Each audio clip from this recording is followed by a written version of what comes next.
Marie Kondo enjoys great international success, therefore a lot of material is available about her KonMari method. Today we'll discuss the manga and the Netflix series. Welcome to the Soft Skill channel. My name is Sebastian Jung and today I'd like to present to you the Marie Kondo manga and Netflix series. First, we'll have a look at the manga, which is, as you probably know, a Japanese form of comic. Here, the KonMari method is presented in a short story. And it is indeed short, there is only this one volume. As manga fans will know, there are plenty of series that have 10, 20 or more entries, but this really is just this single volume.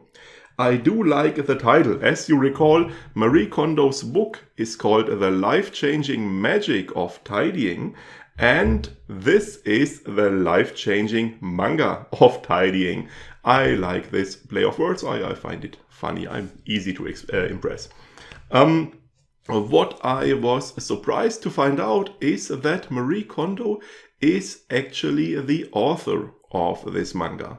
The artist is called Yuko Uramoto, so she created the drawings, but Marie Kondo came up with the story. At first I was under the impression that this is like some kind of merchandise that just uses the name but is not actually related, but she did in fact write the story. This story is quick to summarize. It is about a young woman called Chiaki who pretty much lives in complete chaos.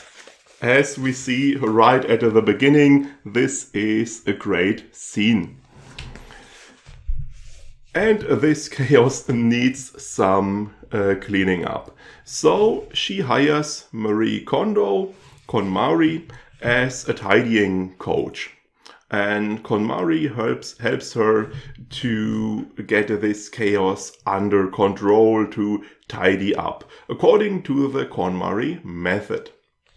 So, step by step, Chiaki cleans up her apartment, discards a lot of unneeded things, and everything gets a proper place and whatnot. And step by step, the apartment becomes nice and tidy. And while she's doing that, she also tidies up her love life.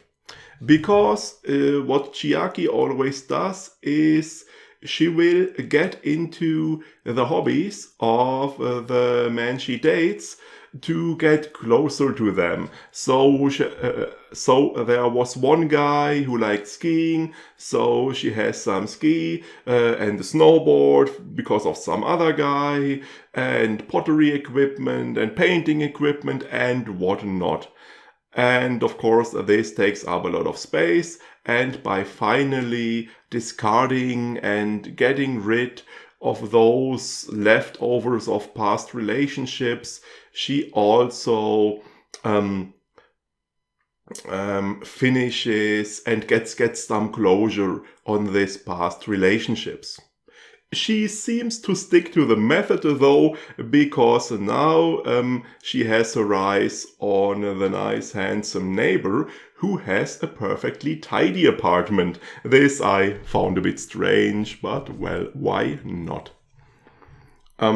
Overall, I quite enjoyed the manga. It was fun to read, it was nice and entertaining. I do like the style of drawing that is used here. It is somewhat simple, but I do like all the confused and upset facial expression, especially Chiaki has in the beginning, where everything is in chaos. So it's very nice. I liked it. And I was surprised to find that it does indeed convey all of the basics of the KonMari method.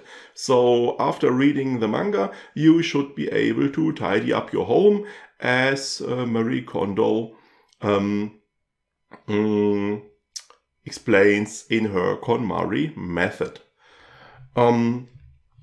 This is a nice approach, I think. It is a bit similar to what John Strzelecki does, who writes his guidebooks, his self-help books, not as, let's say, scientific literature, but more, but as novels with some story around the lectures, so they are easier and more enjoyable to read.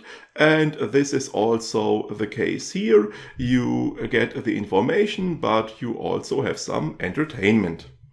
The manga, by the way, uses the Western style of printing, of reading, so you read it from front to back. Usually the Japanese style is starting from the back and reading to the front, so I guess all of the pages have been mirrored, but it doesn't seem to have any adverse effects, so I'd say that's fine. Let's proceed to the Netflix series. Two series actually. At first I thought it was a single series with 2 seasons, but there are actually 2 of them. The first one is called Tidying Up with Marie Kondo, and the second is called Sparking Joy with Marie Kondo. They are quite similar though, they follow the same structure, have the same style and so on. They are reality TV shows. They show families that have cluttered and chaotic homes and that want to get a hold of the situation and clear up and tidy their homes, and they employ Marie Kondo's help, and Marie Kondo teaches them how to tidy up their homes. And there is always a camera with them, and we get some insights into the process. In the first series, Tidying Up, it's all about the homes. In Sparking Joy, it also includes the workplace of the families or the other things beyond the home. I guess this is because Marie Kondo's book Joy at Work was published between the 2 series. The first series was published 2019, 2020 Joy at Work was published in English, and 2021 the second series was released, so I guess they tried to include that aspect a bit. Here I will discuss both series at once, because, as I said, they are quite similar. It would be a waste of time to distinguish too much here. There are 8 episodes in the first series and 3 in the second, so the second is much shorter. Each episode has a length of about 45 minutes. And each episode is about a different family, and there is always some kind of special background, some special aspect about that family. So for example, in one episode we have a family that is moving to a new city, and because the new city is more expensive, they move from a house into an apartment, so they have to make do with less space. Or we have another family where the father has died a couple of months ago, and the widow has to get a grip on the new situation and has to decide what to do with all of the things left by her husband and so on. In the second series, Sparking Joy, we have an episode about a young woman who is the owner of a small cafe and who is suffering from ADHD. So clutter and chaos is especially challenging for her. So we always have some special aspect that makes the episode more interesting. And always Marie Kondo comes to the rescue and helps the families get a hold of all that clutter. We get some insights. We always see the first visit where everybody gets to know each other. We also always see the final visit where the family has finished tidying up and proudly presents the results. And we get some glimpses in between. Here, the KonMari method is presented, but we don't see the entire process in a single episode, but it is split up a bit. For example, Marie Kondo uses 5 categories for tidying up, as we already learned.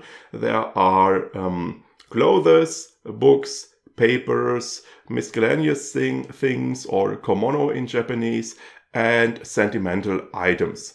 And not each category is presented in each episode, but there is always a selection. So for example, there is a family that has plenty of books, so books are discussed in detail. For another family, there are plenty of papers, so we have papers, and for other families, books or papers are not mentioned at all. So we don't have the entire method in each episode, but it is split up across the entire series. And in between these scenes of the family, we also have short sections where Marie Kondo addresses the viewer directly and gives some explanations or shows some things. For example, shows how you fold clothing, things like that. So there we also get some additional information. In Sparking Joy, we also have some tips, some advice about work life here, but they are very, very simple, quite rudimentary, such as make a to-do list with all the things that need doing, or clean up your desk and place some things there that spark joy. So it doesn't go into detail in that area. We don't get a lot of information about that. One thing I found interesting about watching those families tidy up is that in the upper right corner, it always displays what day we are currently seeing. So we get an understanding of how long each family takes to finish this tidying process. Most of them take about 30 days. The fastest one was 23. The longest one was 53. So we get to understand that this big tidying process is quite a bit of work and takes some time. Each episode has kind of a very simple story arc where at the beginning Marie Kondo explains her method and tells the people, the families, what they need to do, and then of course they have to do it, and there they usually run into some problems. They have some difficulties at first. There is a bit of a crisis at the beginning, but then over time they get better at it. They overcome the troubles and obstacles, and finally they finish the process and they are proud and happy about the results. And there is always some additional benefit the family gains in addition to having the tidy home. So for example, that family who that moves from the house into the smaller apartment, there the family members say, oh yeah, now this new apartment finally feels like a real home. Or this woman who has to tidy up after losing her husband, she manages to get some closure and move on. Or this woman with a small cafe who suffers from ADHD, she manages to get her work-life balance in order with her husband and her child and make some improvements there. So there is always some added benefit in addition to having the home tidied up. Let's proceed to the critique. Since it is some kind of reality TV format, I was especially interested in seeing how the people are portrayed. Because in reality shows, there is often a range of problems. People are portrayed in a problematic way. Either we have people presented in quite an idealized fashion where everyone looks like a model, is super successful, and the viewer tends to feel bad, feel inferior compared to the people in the TV. And there are other shows who take the opposite direction, who try to portray people in a way that you feel better, like, oh, I'm so much better than the people I see in the TV. So they are portrayed in a very negative way. So I was quite interested in seeing how this show presents the people. In regard to their looks, I'd say the people are usually good looking, handsome, but still on quite a natural level. So it's really normal people, I'd say. There is a lot of diversity in regard to nationality, sexual orientation, which I find nice. It doesn't feel forced or something, but it means there is a lot of different settings in the different episodes. I was wondering about how wealthy the families are. It is difficult to tell for me, probably because it takes place in America. Situation might be a bit difficult. What confused me at first was the fact that most of the family live in a big home, which in Germany would usually mean that they are better off, somewhat wealthy. But on the other hand, they seem to have quite common jobs. There doesn't seem to be excessive luxury, so I guess the income level is somewhat average. What I found interesting is that for some reason we don't really have any singles. There is a divorced woman and a widow. However, there is no one who actually is still single, hasn't met a partner yet. And apart from homosexual couples, there is no one who doesn't have children. So this was a bit surprising, because in regard to nationality and other factors, there is so much diversity, but apart from that, we always get this kind of standard family a lot. But on the bottom line, I'd say the way people are presented is fine, and I didn't notice any aspects I found problematic. Just as the manga, the series gives a good basic understanding of how the KonMari method works. So I'd say after watching the entire series, so the first one, the one with the 8 episodes, I guess the one with the 3 episodes is maybe a bit too short, but after watching this 8 episode series, you probably have a good understanding of how to apply the KonMari method and of how to tidy up your home using it. And it was entertaining. I found most of the families sympathetic and fun to watch. I have to add, both me and my girlfriend didn't much like the family in the very first episode. So when we watched the second episode, it felt much better than the first one. Now, of course, this is highly subjective, but if you watch the first episode and you don't like the people, maybe you should give the second one a try. Maybe you have the same experience and like the later episodes much better.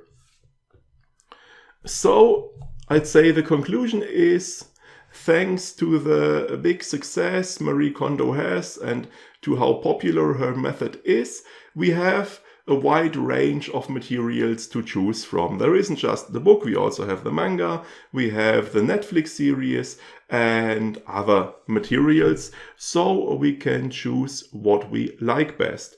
And as I said before, both the manga and the Netflix series describe and present all the basics of the method, so they are viable alternatives to the book itself. And each one has its own characteristics and advantages. Now, the book obviously provides the most details. You get the most detailed look at the KonMari method, most detailed explanations. So if you want to know as much as possible about it, then the book is for you. On the negative side, it might be a bit dry at times in comparison to the other things. Especially as I mentioned in the book review, some things are not that easy to understand because they are only explained as text, especially the folding.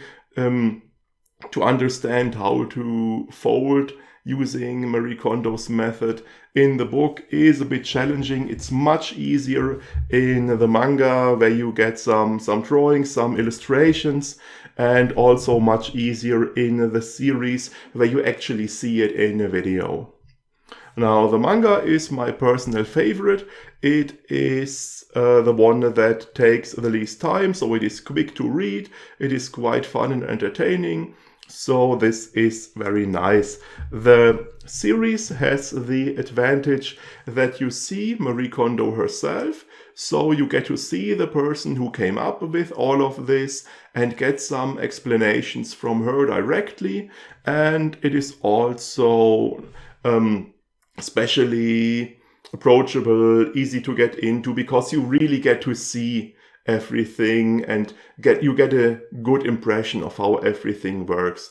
On the negative side, the series takes quite some time. As I said, 8 episodes, 45 minutes each, plus 3 more if you watch the second series as well. So you have to invest some time here, but the series is fun and enjoyable. So this is also a nice choice. In regard to the KonMari method, I read the book first and then I read the manga and watched the series. So I got the chance to compare the materials a bit. I'd say there are some nice additional details in the manga and the series. I guess Marie Kondo made some small improvements, adjustments to her method over time. For example, one small thing I liked concerns this spark joy idea. Now, the basic idea is you take each item into your hand and you see if it sparks joy, if you have a positive emotion when you hold it. And this is the basis for deciding whether something is discarded or kept. And now Marie Kondo has added this additional question of, do you want this in your life going forward? Which I think is probably helpful for a lot of people and a lot of those keep or discard decisions. And in the book review, I mentioned as a negative point that Marie Kondo always only talks about discarding, about putting everything in the trash. And of course, this isn't that friendly towards the environment. But in the manga and the series, we have much greater emphasis on selling or giving away or whatever your things. So reusing them in some way instead of just tossing them in the trash. So this is also very nice. As I said before, the aspect of how you can apply the method to your working life is only mentioned in the series, only in the second series, and only very briefly and superficially. So I haven't read the Joy at Work book yet, but I guess you don't get a lot of information about that one here.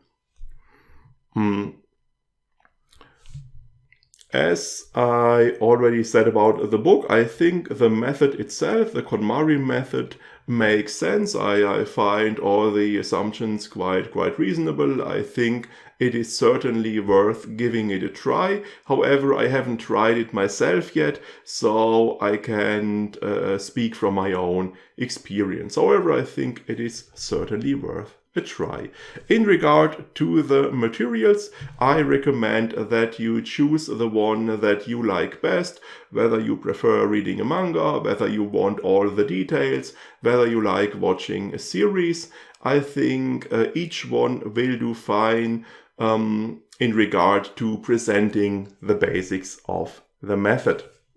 Have you maybe watched the series already, or read the manga, read the book? Have you maybe tried out the KonMari method yourself? Please let me know in the comments about your experiences and impressions. And while you read it, of course, I would be quite happy if you click the like button or subscribe to the channel. That always sparks joy for me. We will see each other again next week. For today, I'll take my leave. Have a nice day. See you next time.